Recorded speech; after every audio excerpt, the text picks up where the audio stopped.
తెలంగాణలో phone tapping కేసులో దర్యాప్తు ముమ్మరం చేసింది సిట్. తాజాగా బీజేపీ ఎంపీ ఈటెల రాజేందర్కు నోటీసులు ఇచ్చింది. దీంతో కాసేపట్లో సిట్ ఎదుట విచారణకు హాజరు కానున్నారు ఈటెల రాజేందర్. ఈ కేసులో సాక్షిగా ఈటెల రాజేందర్ను ప్రశ్నించనుంది సిట్. ఇప్పటికే ఈ కేసులో ప్రధాన నిందితుడు ఎస్ఐబి మాజీ చీఫ్ ప్రభాకర్ రావును సిట్ అధికారులు విచారిస్తున్నారు. మరోవైపు ఫోన్ ట్యాపింగ్ కేసులో మాజీ ప్రభుత్వ ప్రధాన కార్యదర్శి శాంతకుమారి స్టేట్మెంట్తో పాటు GAD political secretary Raghunandan statement కూడా సిట్ అధికారులు రికార్డు చేశారు. గతంలో రివ్యూ కమిటీ సభ్యులుగా శాంతికుమారి, రఘునందన్ ఉన్నారు.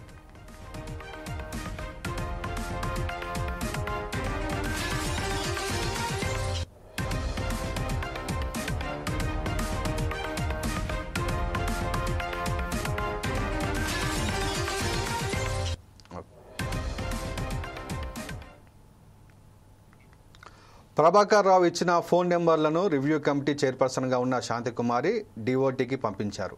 ఇప్పటికే రివ్యూ కమిటీలో ఉన్న ఐపీఎస్ అధికారులు జితేందర్, అనిల్ కుమార్ వాంగ్మూలాలను సిట్ రికార్డు చేసింది. ఫోన్ ట్యాపింగ్ సమయంలో 2 నెలలకొకసారి రివ్యూ కమిటీకి ప్రభాకర్ రావు ఫోన్ నెంబర్ల లిస్టు ఇచ్చినట్లు సిట్ అధికారులు తమ ఇంటరాగేషన్లో గుర్తించారు.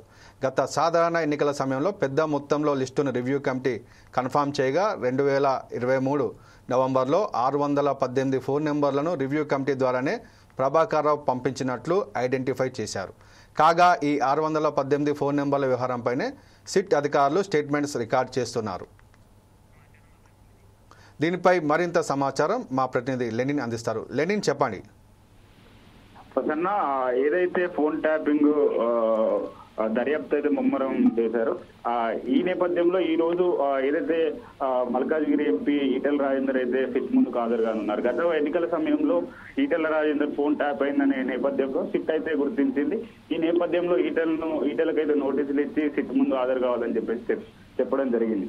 అయితే తెలంగాణలో తీవ్ర కలకలం రేపిన ఫోన్ ట్యాపింగ్ కేసు దర్యాప్తులో మరో కీలక పరిణామం అయితే చోటు తీసుకుంది.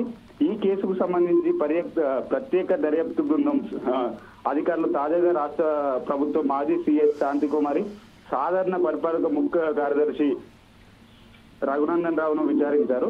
వారిద్దరి నుంచి కీలక సమాచారం రాబట్టి వాంగ్మూలాలను నమోదు చేసుకున్నారు. అయితే ఫోన్ ట్యాపింగ్ వ్యవహారంలో నిబంధనల ప్రకారం ఇండియన్ టెలికాం యాక్ట్ 1885 సెక్షన్ 5 అప్లిక్ 2 కింద ఎవరి ఫోన్ అయినా ట్యాప్ చేయాలంటే రాష్ట్ర హోం కార్యదర్శి లేదా డీజీపీ నుంచి అధికారిక అనుమతి తప్పనిసరి. దీంతో పాటు కేంద్ర ప్రభుత్వం టెలికమ్యూనికేషన్ విభాగం నుంచి కూడా అనుమతి తీసుకోవాల్సి ఉంటుంది. అయితే ట్యాప్ చేయాలనుకున్న ఫోన్ నెంబర్ల జాబితాను ముందుగా ఒక రివ్యూ కమిటీ క్షుణ్ణంగా పరిశీలిస్తుంది. ఆ కమిటీ ఆమోదం తెలిపిన తర్వాతే అనుమతి కోసం కేంద్రానికి అదే ప్రతిపాదనలు పంపిస్తారు.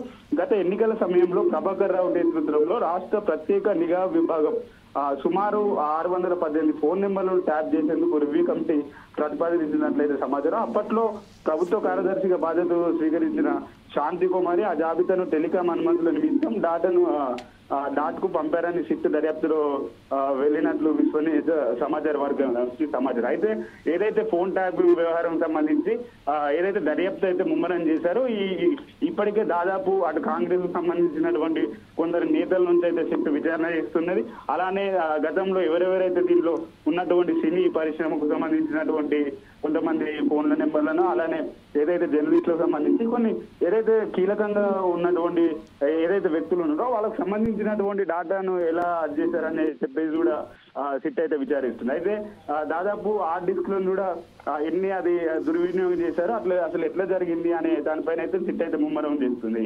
Prasanna, thank you Lenin.